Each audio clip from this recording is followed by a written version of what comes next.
My grandfather started custom harvesting in the 50s, and then in the 60s, my dad and my grandfather started to buy their own land.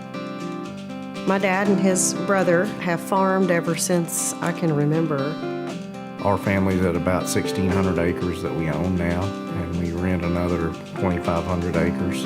That's probably half cropland, half grass. We have a diverse farming operation. We farm cotton, wheat, canola, soybeans, corn, milo. Our area allows us to plant just about any crop we want to if the rainfall's adequate. When my grandfather and my father started the farm, we did heavy tillage up until about 2005, 2006. We were overusing the land, and we didn't know. People didn't know any better, but that led to erosion, decreased organic matter. In the years that Russ and I have been married, we've seen a lot of records, drought records, temperature records, that kind of thing. So monetarily, that kind of forces you to do some changes.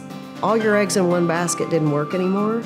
So we had to figure out what needed to change, and no-till came to the top. We had made our mind up that we were going to no-till, and we were going to make it work. And he took the bull by the horns and just did it. We made that decision, and so far it's been working. We started raising some canola to try to clean up some cheat and other grasses that we had on our land, and that's kind of a hit and miss crop in this part of the world. So cotton has made a comeback on our acres, and I started doing a lot of double cropping. The double cropping has allowed us to use some different chemistries on the land. The old beliefs were that you kept the land clean and you saved what you had. We've learned that it's better to keep a living root in the ground all the time to feed the biology in the soil.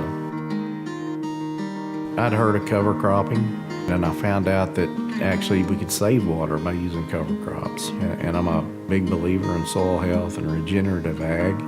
When we started planting cover crops, we did take a little heat. People that haven't put themselves in the position to learn the positive benefits of keeping the soil covered and growing a cover crop, it's going to be a hard sell.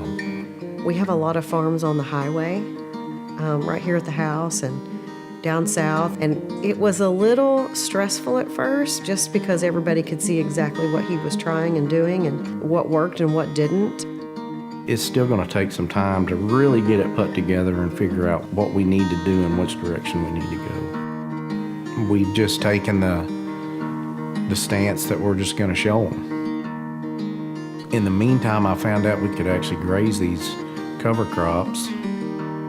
You turn the cows out on the land, and there's something about running those cows or cattle on that cropland in the summertime with a warm season grass or a mix of other grazing crops growing that really brings in a lot of insects, good insects, beneficials. We get dung beetles.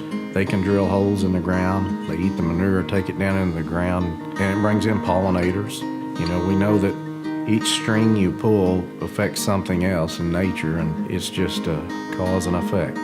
And I was kind of surprised when he started talking about the soil health and the management type of things, and he'd take me out there and we'd dig a hole, and it was amazing how fast that nature wanted to come back. You know, the worms started showing up, you know, the organism. I mean, you could just see things happening, and it was pretty cool, pretty cool. The cattle love the cover crops. And when we're moving the cows, you know, it may be the best 30 minutes of the day. Not only are you feeding your cows well, but you're helping your soil. I really think the future's bright in this part of the country for these grazing cover crops and cover cropping in general. Over the last 10 years that I've been here in Kiowa County, we've worked with the Jackson family off and on quite a bit. Russ isn't afraid to try new ideas and new concepts and willing to kind of take that risk, and if they'll solve different problems or improve his farming operation.